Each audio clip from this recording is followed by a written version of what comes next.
زنش را در پیش چشمش به ترتیب کردند و آن شخص تا حال با آن زن زندگی کرده ایستاده است.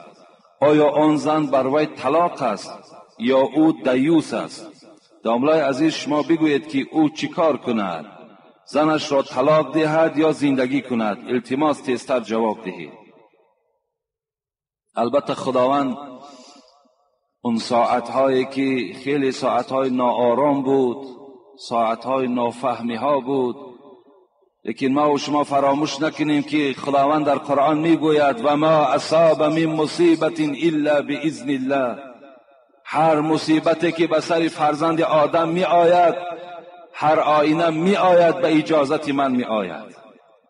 یعنی اون زمانهایی که بالای ما بود چه یک زمانهای خیلی ناخوبی بود، برای اهل خرد به نهایت یک زمانی بسیار بد بود.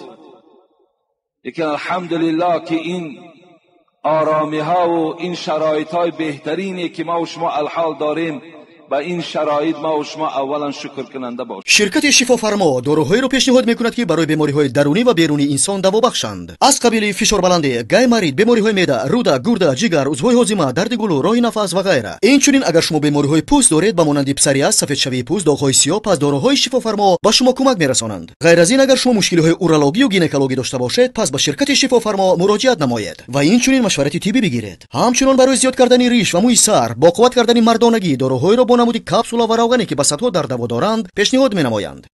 السلام علیکم دوستان عزیز. آیا شما برای گذشتن از سرحد دشواری میکشید؟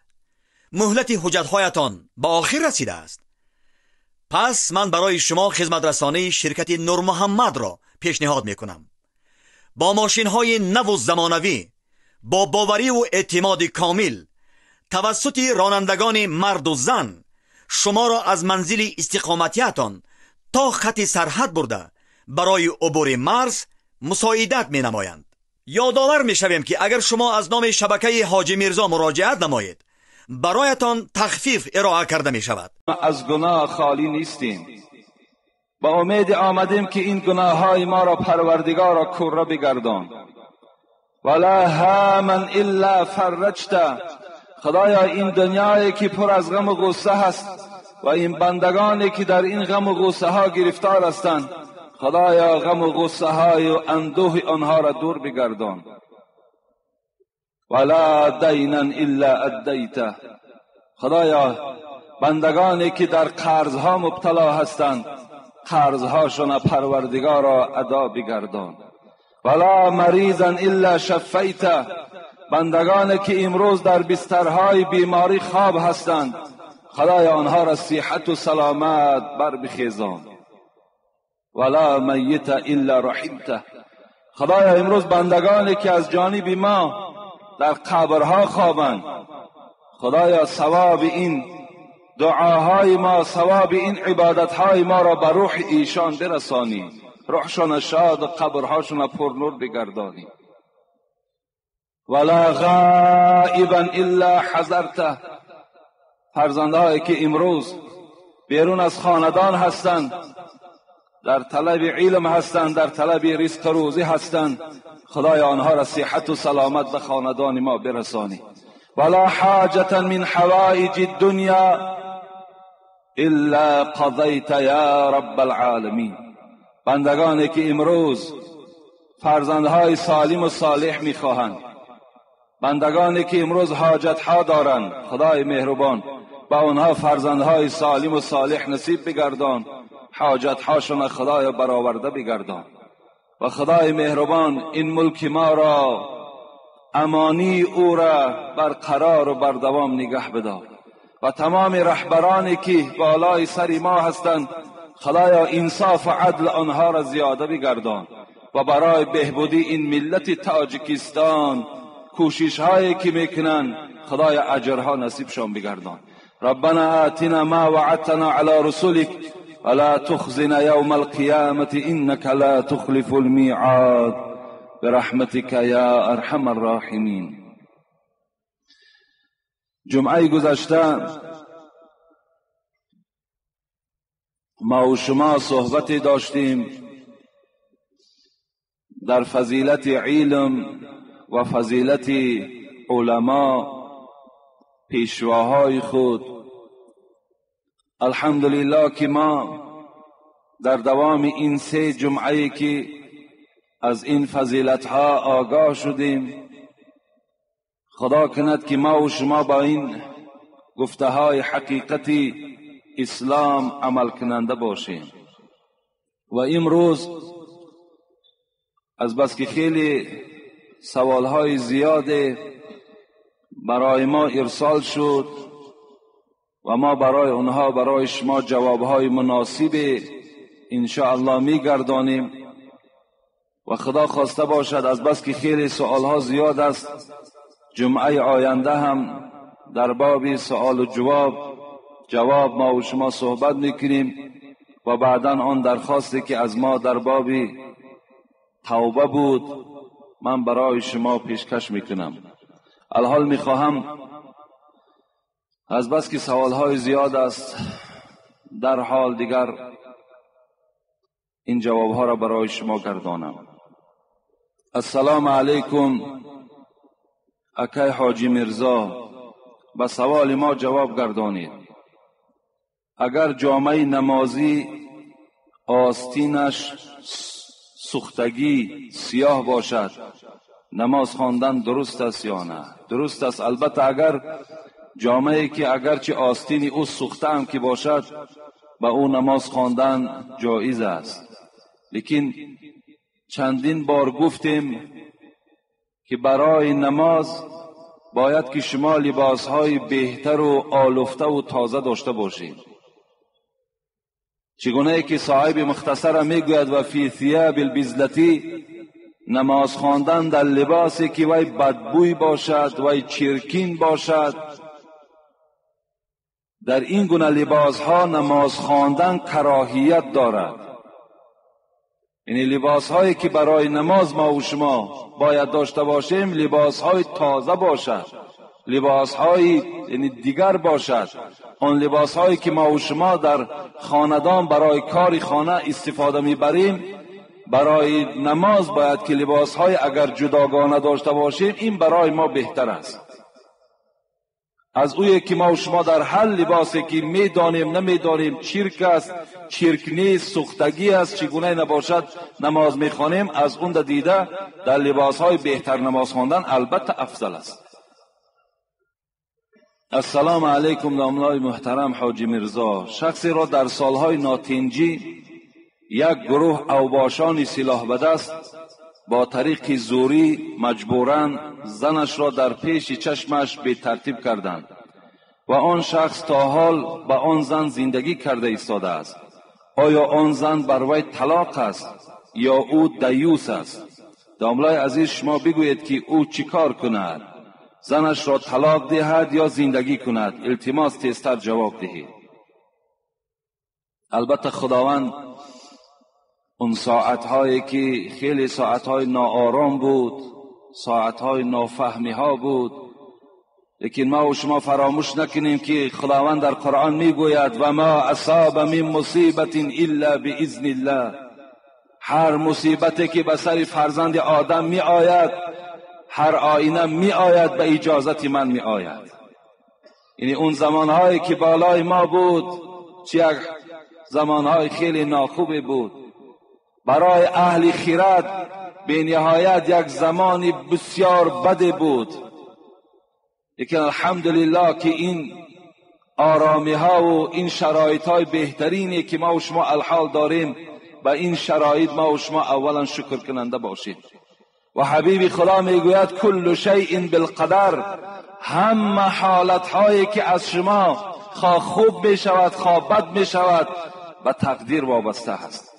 در تقدیر مردم تاجیکستان این ناآرامی کشیده بوده است و ما و شما یک زمان این از بالای سرمان سپری کردیم و دائم باید ما و شما چی در آشکارا و چی در خلوت دعا کننده باشیم که خداوند این حالت دیگر بالای ما و شما نآورد. بسیار حالت ناخوب بود. یک حالت ناخوبش مرحمت علی همین سؤالی که الحال برای ما ارسال شد. این یک زن نیست، صدها زنها به ترتیب شدند. لیکن این معنای را ندارد برادر عزیز که این مرد دیوس باشد. دیوس مردی هست که خود میداند که زن او بی ترتیب است، دختری وی بی حیا است و با این بی ترتیبی و بی حیایی دخترش وی چه است؟ صبر کننده است، وی قناعت کننده است، وی راضی است. اینا دیوس میگویند. دیوس اون نفری نیست که در پیش او زن و دختری وی بی ترتیب کنند و این مرد حکم به دیوسی داده شود، بلکه با این زن زندگی کردن وی با طریق اولاد جایز است. این به خواهش نه زن شد نه به خواهش شوهر زن شد. اگر مبادا در خانه یکی از ما و شما نفرهای دزد درآید و برای آن که از ما و شما یک مبلغ معینی را ستانده گیرند، در پیش ما و شما آنها قادرند که دختر و زن ما و شما را تجاوز کنند. چگونه که امروز کیناهای اروپا غرب برای ما و شما تعلیم داده ایستاده، نشان میدهند که دزدها وقتی در خانه میدرآیند برای آن که پول اون مرد گیرند، اولا از دختر و زن وی شروع میکنند تا که مرد وقتی این حالت میبیند دیگر هر چی که دارد برای او دزد تسلیم میکند. امروز این مردم غرب، این دشمنان اسلام برای ما و شما این گونه تعلیمات کرده ایستادند. رئیس جمهور در برآمدش چی گفت؟ در یونسکو گفت تروریسم این معنای او ندارد که یک نفر قتل کند، بلکه این کینه‌های فحش و فاحشگی که الحال برای مردم ما آمده ایستاده است، این هم تروریسم است.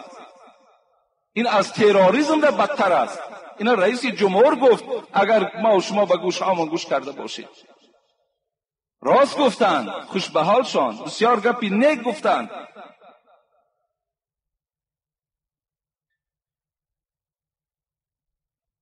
و این مرد دیوس نمی شود و با این زن با طریق اولا و باید زندگی کند. زندگیش باید باز بیشتر شیرینتر باشد. هیچ داغی باید در زندگیش نباشد، زیرا اینها به خواهش نه مرد شد نه زن شد. این از حساب ناآرامی و از حساب همون بی‌عدالتی هایی که در بین مردم ما بود این انجام یافت.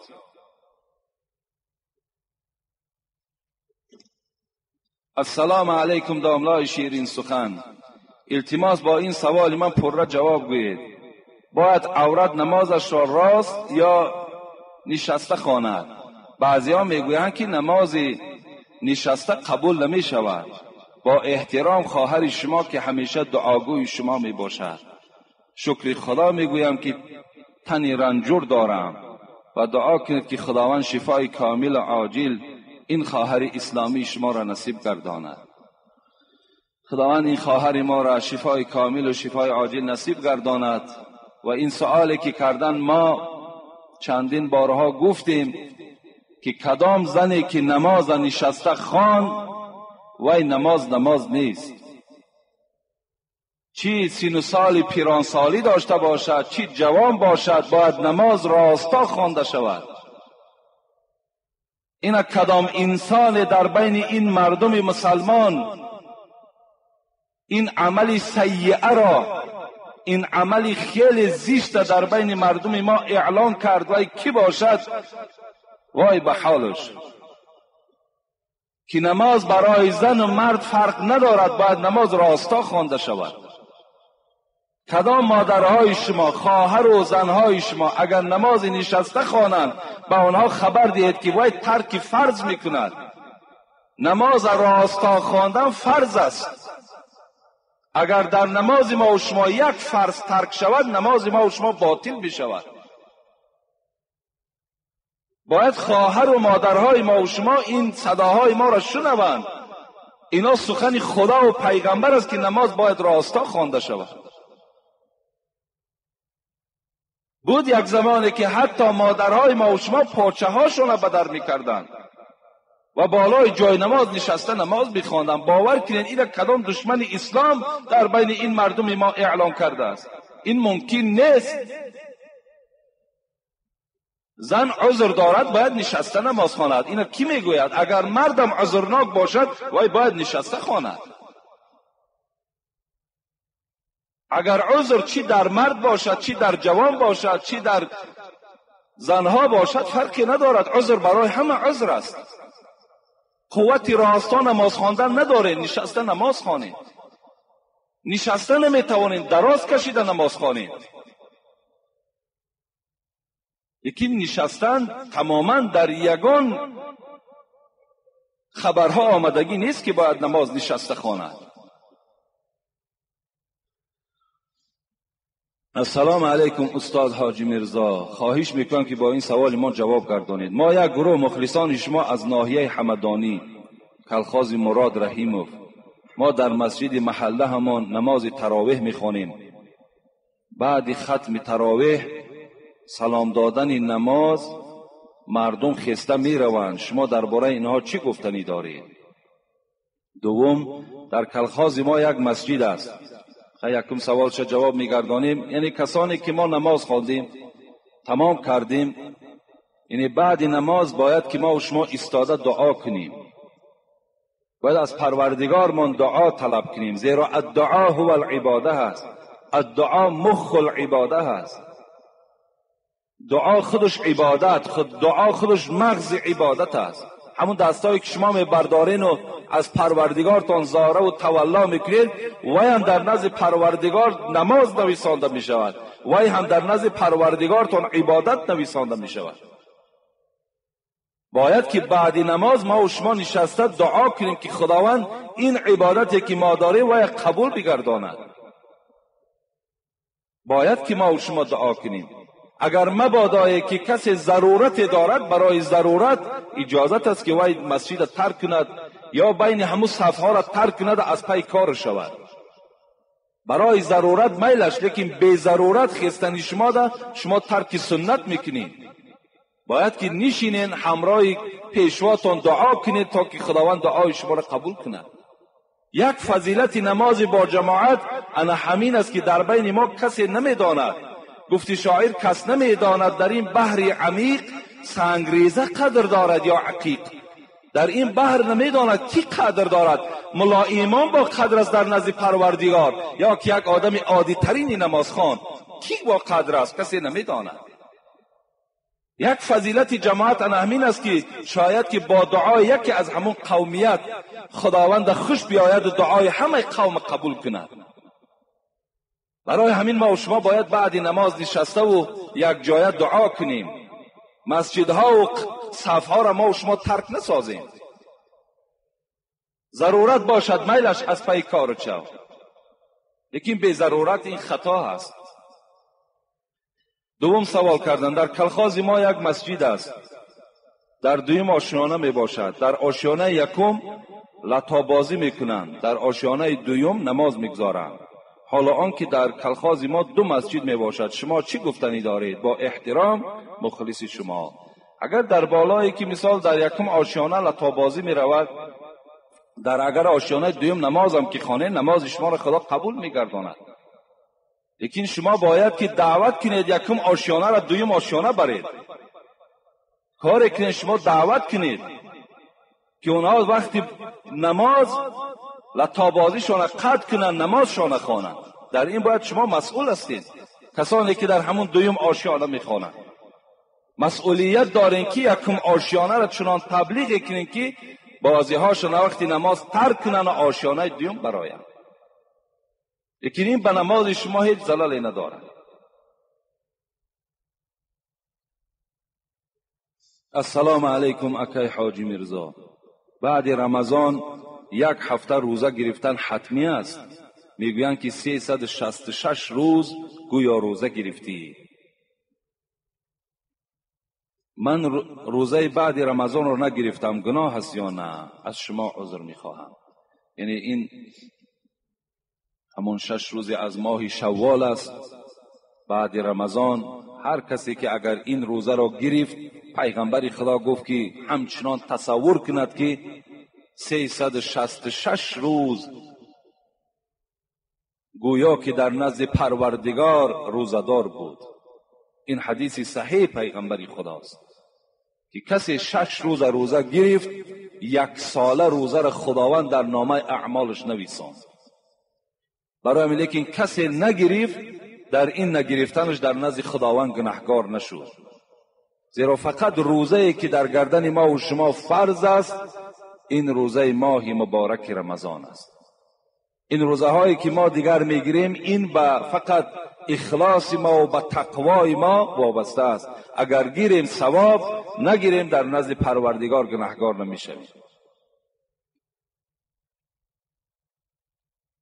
السلام علیکم داملای شیرین سخن. ما یک چیز را پرسیدنیم، نمازهای قضایی 4 رکعته را با سوره خوانده می شود یا بی سوره؟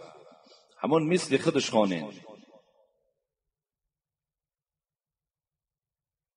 مثل خودش خوانین. یعنی 4 رکعت نماز قضایی دارین، مثل خودش 2 رکعتش به سوره، 2 رکعتش بی سوره خوانین. چگونه قضا کردین همون خیل اداش کنین. سوره اقرا را در نماز خواندن در آخر سجده تلاوت لازم است یا 2 سجده نماز کفایه است؟ همین سوره اقرا که آخرش که خودش سجده تلاوت دارد، همون رکوعی که شما در نماز میکنین یا سجده‌ای که برای همون رکعت میکنین، برای همین سجده تلاوت همون بسنده است، خود کفایت میکنه. اینجا سوالای آمده است که همین امروز لازم بود از جوابش.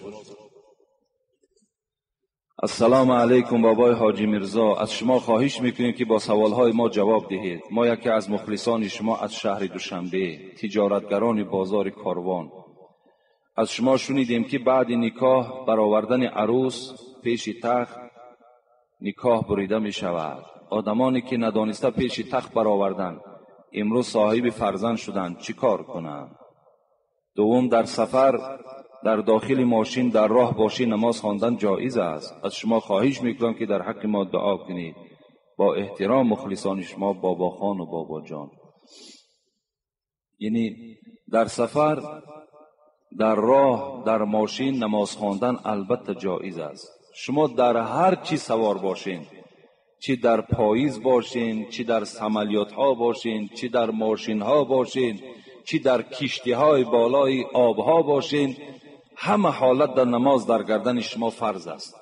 وقتی نماز آمد باید که نماز شما ادا کنید. اگر شما گویین که ما مسافریم، ما در داخل این ماشین ها سواریم و خداوند ما را میبخشد، نه، بلکه شما گناهکار میشوید. این گونه اعتقاد نکنید. شما اگر توانین همون ماشینی که در راه هستین، توانین اگر صاحبش سخن شما را رد نکند و گوید مثال پیشنهاد کنید که ما نماز میخوانیم ایستد، باید که شما بیرون در زمین نماز خوانید. یکی وقتی اون اتوبوس ها باشد که مثال برای 1 نفر 2 نفر من نمیکنند، یا اینکه اگر من هم کی کنند بسیاری ها مثال در اینجا هر گونه گپ های زیادی میخیزانند، این حالت شما در حالت همون شیشتگیتان نماز نیت میکنید، با اشاره سر نماز میخوانید. و این عروس هایی که میپوشند این لباس هایی که از ما و شما نیست، بگیم امروز لباس هایی که فتة میپوشند، لباس های توریه که میپوشند، آستین ها مثال نیست، دست های اونها نمایان، گردن های اونها نمایان، بالای سرهای اونها نمایان. باور کنید این شرمندگی هست. اگر همه شما از ما ملال شوید، من برای شما میگویم که مادامی که این گونه لباس ها را در عروس های خود که پوشانیدین، یقین دانین که شما در نزد پروردگارتان بی نهایت در یک غضب پروردگارتان گرفتار شدید. زیرا شما حکم خداوند چیکار کردید؟ پایمال کردید. خداوند برای شما میگوید یا ایها النبی قل لازواجک و بناتک و نساء المؤمنین یدنین علیهن من جلبیبهن ذلك ادنی ان یعرفن فلا یؤذین و کان الله غفورا رحیما. ای محمد صلی الله علیه و سلم، لباسهای اسلامی را اول از زنها و دخترهای خودت سر کن و بعدا به تمام زنهای امتت، با تمام آن مردهایی که امروز دعوا دارند که ما مسلمانیم، با آنها اعلان کن که باید دخترهای آنها از لباسهای اسلامی باید پوشند. این فرمان پروردگار است، این هیچ کس تغییر دادن نمیتونه. پیش راه این حکم خداوند کسی هم گرفتن نمیتونه. این خداوند برای ما و شما امر دارد. از این خاطر کدام دختری که البته این گناه کرده است و امروز صاحب فرزند شدند، توبه کنید، به سوی پروردگارتان زاره و تولا کنید که خداوند این گناه را از شما ببخشد. انشاءالله خداوند شما را میبخشد. لیکن به این گناه شما دیگر دست نزنید. اینا برای خودتان مدنیت نشمارید. این مدنیت نیست. این لباس هایی که تمام بدن شما را نمایان میکند، این لباس ها مدنیت نشان نمیدهند. همون دوره های شوروی خیلی دوره خوب بود که هیچ دختر این گونه فتح پوشی نداشت. کدام انسانی که در دوره های همون شوروی زن گرفتگی از همش میدانند، کرته های چکن داشتند، بالای سرهاشون چادرها پرتافتگی بود، همون لباس های ملیشون در بر کردگی بودند، خوش به حالشان.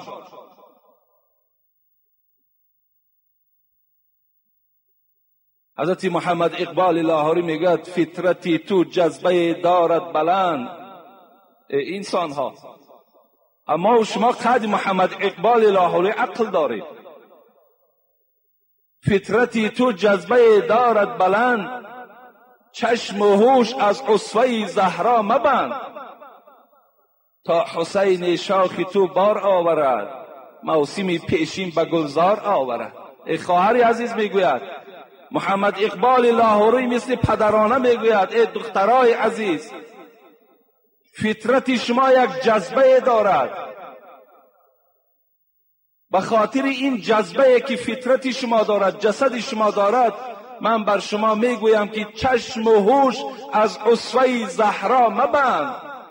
اون فاطمه که نور چشم حبیب خدا بود، اگر تو خواهی که از شفاعت او برخوردار شوی، پیرو فاطمه شو. میگوید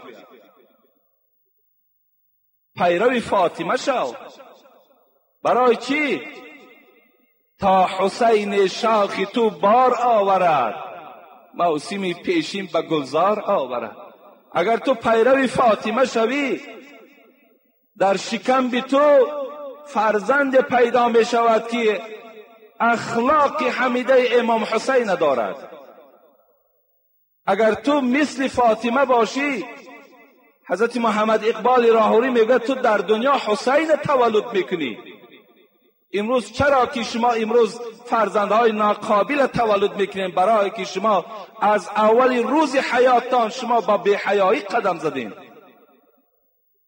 اولین لباس کفر در بر که کردین، از شما کجا فرزند سالم به دنیا می آید؟ شما در اول حیاتتان غضب پروردگار را زنده کردین. کجا حیاتی تو شیرین می شود؟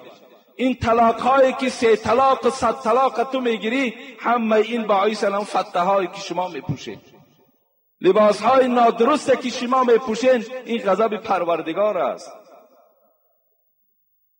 نگذاره جوانای عزیز. میلش اگرچه امروز بسیار از تبلیغگرهایی که میخواهند که ما فتح پوشیم، ما امروز آستینهای کلته داشته باشیم، امروز یوبکه های دریدگی داشته باشیم، لکن شما مسلمان هستین. شما غیرت اسلامی تان به کار برین. نگذارین که اینها از اولاد شما ظاهر شود. نکاح سالم میخوای، نکاح حلال میخوای، خواهرها و زنهاتون از این لباس ها نپوشونید. انشاءالله بعد شما چی میشوین؟ در نزد پروردگارتان زندگی شما زندگی اسلامی میشود، زندگی خوب میشود.